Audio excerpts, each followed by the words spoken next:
Today on Independent Wrestling Profiles, we're talking with the Wanderer Wade Allan.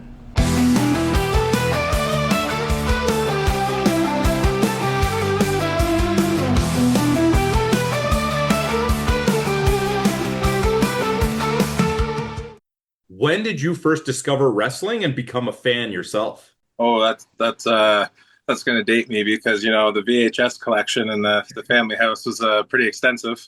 There was one called "I Like to Hurt People." That's one I really liked. It's got Andre and Dusty in it, and the original Sheik. It's something I would look up. It's fun to watch. Okay, and was it something that was introduced to you as like a family thing? Like, oh, other members of the family are into it? Like, how did you first discover it? Well, my brother mostly, and then watching pay-per-views. Like my dad would go get the cable box or whatever they call it for the. Yeah, I'm 35. It's a thing. Yeah, he'd go get those so we could rent the pay-per-view or watch it or however you did it back then. And yeah, I'd most likely fall asleep before the main event because it was probably like five, and like somewhere around there, right? So yeah, it was mostly a family thing. It was a good time. Okay, so five is a young age to start, and it's not an uncommon age to start. But what was it, if you can recall, about wrestling that at that time appealed to you? Was it the performers? Was it the matches? Was it just the pageantry of it all? Well, it's kind of like a big spectacle, right? But also, like growing up, you kind of reminds you of like the Power Rangers because that was also a big thing when I was a kid too. So it was like moving into the next stage of the Power Rangers, right? Oh, so like real life superheroes. Yeah, because like I would watch the tapes more than I would watch like what's happening real. So I'd see like the rockers in like the '90s and like all their flashy colors, right? So it's kind of like that. And then you'd see Doom come in, and then well, it's just a whole nother ball game. Who were at that time, some of your favorites that you were like, this is why I gotta keep watching? Most is like what I said there, the rockers back when I was a kid, because like flashy, they're all over the place. And then the Legion of Doom when they came in and started wrecking shop. And then you have like characters like Jake the Snake and Hacksaw Jim Duggan, right? Like out there, kind of different spectrums of characters, like different way to go about things. It's a good time. And were you always a fan all throughout, or did you kind of hit that period in like you say middle school or high school where it was like not cool to like wrestling or anything like that? It was like more like probably about the 17-ish, like right before you graduate kind of thing, to like about 20-ish when it was like really PG in the WWE. And then TNA kind of went a little weird too. Or my like like when Hogan went over there doing a little different. That's when I kind of got out of it. But when TNA had those $7 pay-per-views on Wednesday nights when they NWA TNA, those are some damn good stuff. Is that what like pulled you back in, or was there some sort of trigger event where you were like, okay, I fell out of it for a little while, but this is calling me back now? Like I'd see their ads for it, and I'm like, "Well, that looks really cool." And then my mom would remind me, "Well, you could get one WWE pay-per-view, or you can try to watch four of these things for a month." I'm like, "Oh, let's go with the four and see what happens." Quantity wins, right? Quantity wins. Well, this is really good and it's really entertaining, and I know most of the people because they were come back over, right? So then that influx their new guys was something to watch, that's for sure. So where were you at in life when you decided, you know what, I want to take the step and try to do this myself. I want to look into wrestling school or backyard wrestling or however you did it. Like what was the switch that went off in your mind that made you go, I'm going from fan to performer? Well, I would go to shows and like buy tickets, obviously, and then I'd ask like, "Hey, do you guys need help setting up?" And then I'd help set up, and you'd be there for a long time, and then like before the show, and people would just kind of slightly tell you stuff or show you some things, and then you're like, "Well, where do I do this? Like, can I try it? Like, oh, can I get in the ring and try it?" They're like, "No, you have to go learn first." I'm like, "Oh, I see how this is." So learn.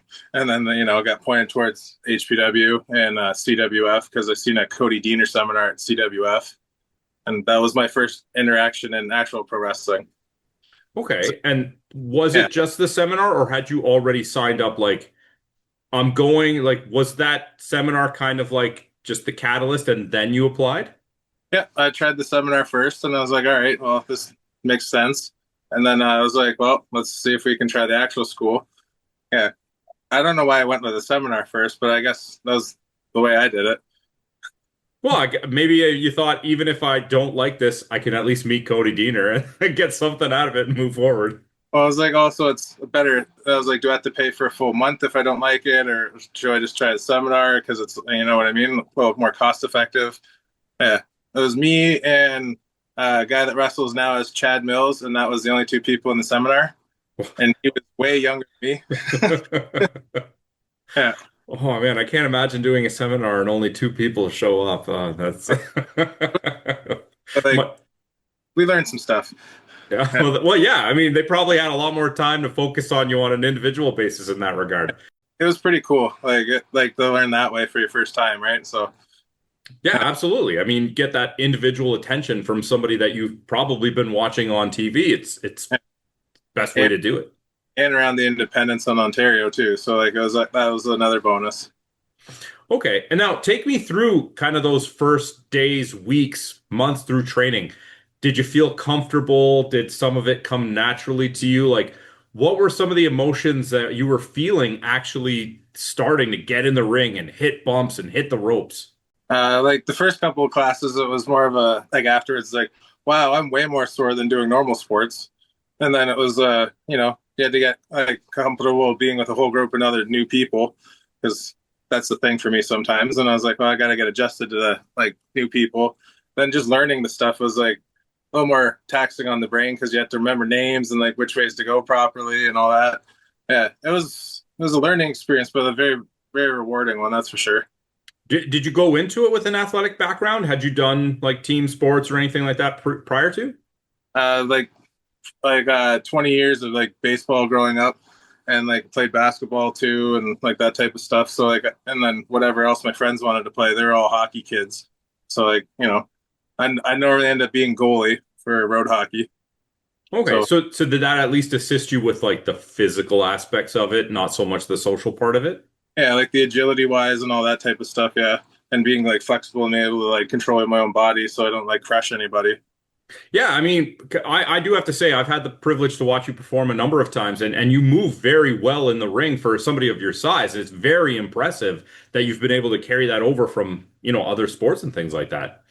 Because when you play first base, you learn your footwork pretty well, right? Absolutely. Around the bases, you learn your footwork pretty well. And I used to catch too, so like a little more extra on the legs, right? So you're going through training, you're getting past all the physical aspects, you're dealing with the social, whatever, all that aside, how do you get in the ring for the first time? Where's that first match? Who's it against? What were your feelings going into it? The first match was, I believe it was November 16th or December 16th, one of those two, and like 6 or 7 years ago. And it was against a team called Raunchy Nuts, which is Raunchy Ronnie Randallson and AC Coca at HPW. And it was for a tag team title match. So like that was pretty cool. Well, your first match was for a title. Yeah. That's actually impressive. Like, how did that come up? Did they just randomly put you in a team? Because some people will wrestle for quite a while waiting for an opportunity for a title match. Your first match is not only a tag team, but it's also for a title. Like, how did that all come together? Like it was a group called the Swarm. Like through training, like we got paired up to be a group, and then like we had a tag team match that way. So it was four people in the group. Two people don't wrestle now, and one still does as Christopher Clarence from the Carlos Dynasty. He also has a O for record on when I wrestle him. So just saying. So talk to me if you can recall the feeling of the crowd that night, because you had done team sports before, and there is some focus, especially in baseball. Like when you're batting, a lot more of eyes are on you as an individual, but as a team. But when it comes to wrestling, they are paying attention to you. They will see every mistake you make. They will see every move you hit. How did that feel when you actually were in front of that audience? It was definitely a lot different than being like on a pitcher's mound or a batter's box, like you said. Yeah, having everybody focus in on you for like a solid 10 plus minutes. It was nerve wracking, but then like once you got through it, it was like that was probably the coolest thing I'll ever do. And I kind of want to say more of that, right? Because I think it had like over 200 people in the building that night. So Wow. it was a pretty good show. Yeah. And not necessarily your reaction to it, but what was the feedback you got from maybe the backstage or anybody that you had talked to in attendance? Like, was it fairly well received? Yeah, it was fairly well received. Like other than me being extra slippery because it was super hot in the building that night, but Oh. yeah, like it went pretty well. All right, so take me through a little bit of the highlights. If I was to ask you in your career thus far, what are some of the moments that stand out? Not necessarily the best matches you've had, because, that's always going to be subjective, but just milestone moments, chance encounters with other performers, maybe even some interactions with fans that you would have never expected if you didn't get into this crazy world of wrestling. Like, well, with fans, like I've met some really good people. Like a guy named Jason Mitchell goes by the name of Gimpy. Uh, he's a real good dude. He put the logo on my shirt for me. Super nice guy. Probably never would have met him without wrestling and Holden Albright. Like you meet some really nice people along the way. Like that's the best part of this whole thing, because like you get to interact with everybody of it, every different bring up, different culture. Like get to see like how the world works basically. Because like I'm a small town kid, so like you know what I mean. You get to see everybody how it really works. I did want to ask you, I don't know if that's maybe partially where the origin came from, but the Wanderer character, or we'll say persona, name, whatever you want to say. Like, where did that come from? Because it feels like that is something that you carry with you to the ring. You are a small town guy, but you're traveling everywhere. You're a wanderer. I mean, a bit of a bruiser too, but like, did you kind of always know that this is who you wanted to be? Almost like a nomad, so to speak. Yeah, like I pretty much just yeah, if I don't feel comfortable in a spot or I want to go try something new, I'll just go do it. So like say like everyone leaves the party and says goodbye, right? I'll just kind of take off or like I'll just do that type of thing because if I feel like it's over, it's over. You might as well just go, right? So like, and if you want to go try something new, you might as well go do that too because you're the only one holding yourself back. Moving forward, what are some of your bucket list items? Are there any companies that you really just want to work for that you want to cross off the list? Is there any cities that you want to travel to or opponents that you want to get in the ring with? Uh, like I kind of obviously want to go to the States, you know, just because there's just a so much bigger scene down there, and like like everybody's completely different down there than it is up here. But there's a guy in England called Tim Strange. I want to wrestle hit that guy. He's pretty cool. Um, like yeah, just go down to the States and check some things out.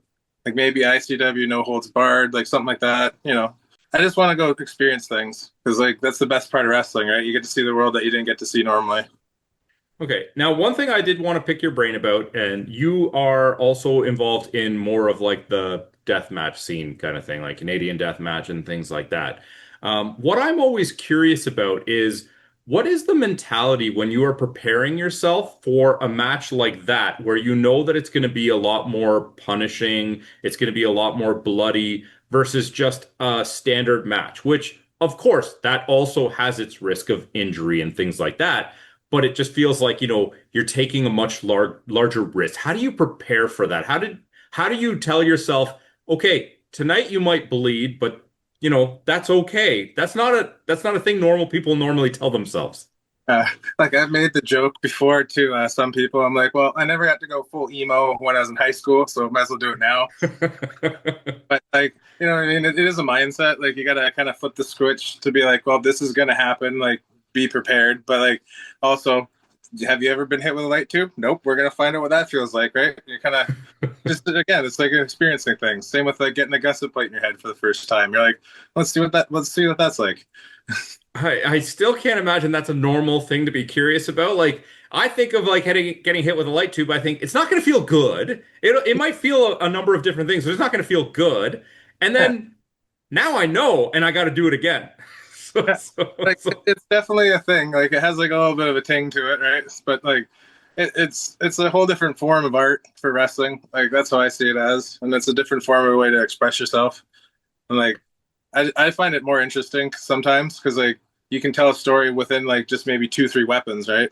Instead of like having like seven eight holds and flips, and it's a different ball game. Like you can do the other stuff with it too, but like it's way more interesting in my mind sometimes. I don't know if I even want to ask this next question because I'm a little afraid to, but what is the craziest spot that you've done that maybe even you look back at yourself now and you're like, maybe that's more of a risk than I should have taken, but it's still on your repertoire now. Well, I got like two, I think. I took a superplex once, which that, I don't know why. I pitched that idea. It was my idea, and like we were supposed to go through a table. Completely missed the table, but it kind of turned into a jackhammer Oh, instead of a superplex. It was a we'll try that one again, but not right now, kind of thing. And then getting DVD'd through a pane of glass oh. looked really cool on video and stuff. But then when you're like trying to figure out how to get up afterwards, it's like where do I put my hands? Because like there's so many little blood vessels in your hands, you don't want to just start stabbing yourself. How do you find the motivation? I mean, you go through a plate of glass, you're probably cut up, you're bleeding, you're probably bruised, and you might have another match scheduled for the next day or in a few days. Like, how do you find the motivation to now get out of bed, bloodied and bruised, and go, all right, time to do this again? I don't know. Like most times, I do tend to have that happen. So like, yeah, I find it kind of fun because then you go to some shows and again the same reaction like you just had there. How are you here? I'm like, well, how did you get here? You put your keys in the car over here, and you did your best to stop the bleeding, and you got as much glass out as you can. Uh, Oh, right? Like, that's a crazy world. I don't know. I commend you for being able to do that because I don't even want to get a paper cut, let alone, go through a plain glass. yeah. Um, I have to do the cliche interview 101, and you had to know it was going to come. Who is the dream opponent? If I could wave a magic wand right now and tomorrow you'd be facing anybody who is lacing their boots today, who would that be? Well, like we would have to, resurrect some people for that, but Well, that's why I said who's lacing up their boots today, right? Just to keep it, like if among. we had to go one way, like a real dream one would be like Vader or Bam Bam Bigelow. Like those would be like the big dream one, or like in a match with Legion of Doom. But like those are like the kid dreams. But now I'd probably say like Samoa Joe or like Eddie Kingston. Oh, okay. Those are not names that come up too often. Is it partially due to the story that they could tell because they're both pretty good on the mic as well as bruisers in the ring too. Yeah, like I think the story could tell pretty well. Plus, like the style would kind of mesh pretty well too, right? I think it'd be pretty fun. All right, so let's take it out of the ring for a little bit. You are off for a few days, you're nursing some wounds, you got some time to recharge your batteries. What kind of things do you like to do to just pass the time? I play slow pitch with a bunch of good dudes in my town. We called the Tropics. I think exactly like the basketball team. Yeah, it's a good time. Those guys are real fun. And then mostly just hang out with my wife, and we go to concerts and like just find random things to do. But mostly concerts and like whatever sporting event maybe. But yeah, Okay, so I take it then that you're a big fan of music.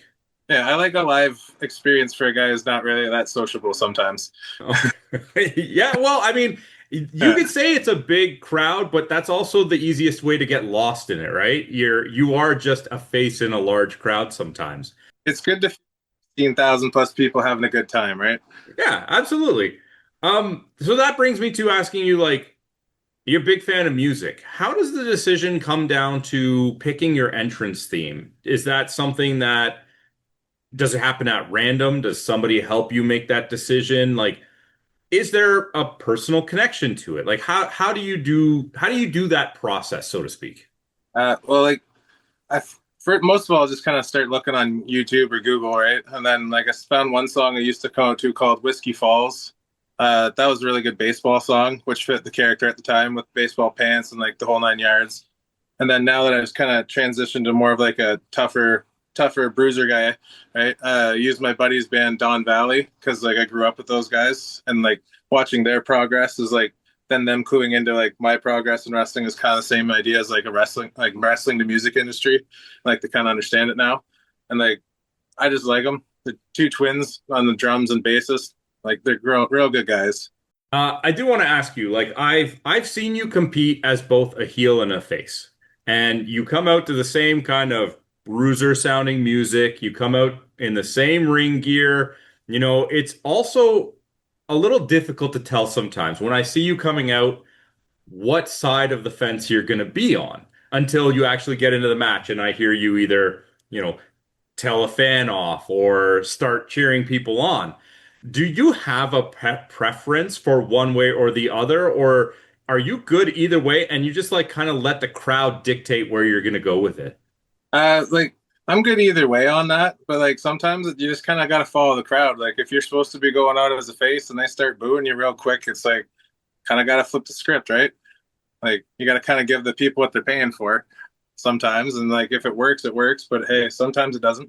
I've seen that many times before, and I think that the versatility to be able to switch between the two is a fantastic thing. But, there's also times where people actually project it by, oh, I'm wearing my, face gear or things like that. For you, it just comes down to how you react to the crowd and how you treat the opponent. Uh, Let me ask you, who is the coolest person that you were in the locker room with that you just were not expecting? uh, Maybe not coolest. I just want to say, what's like maybe the most OMG moment of somebody in the locker room that you just would never expect to share a locker room with? Recently, I got to share the locker room with Jack Vaughn. He was pretty cool, and Savio Vega. That was really cool. Okay, that was at Slamdemonium, and that was a fantastic night. I think that was a great night too, where I don't think you were supposed to be the face, but the fans got so behind you.